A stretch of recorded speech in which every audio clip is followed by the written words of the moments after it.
सक पड़ने से सर्दी की शिद्दत में काफ़ी इजाफा हो गया है और लोगों ने स्वेटर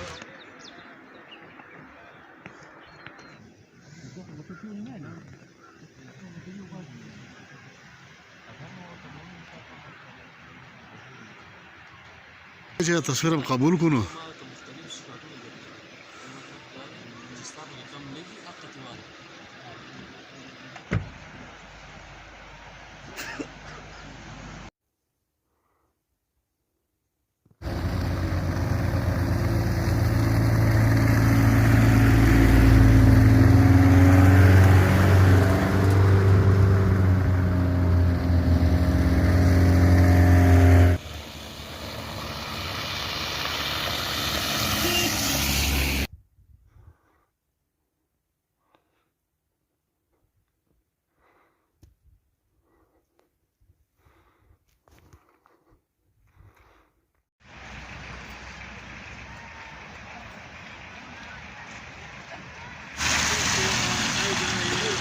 लोग सर्दी से अपने आप को महफूज रखें।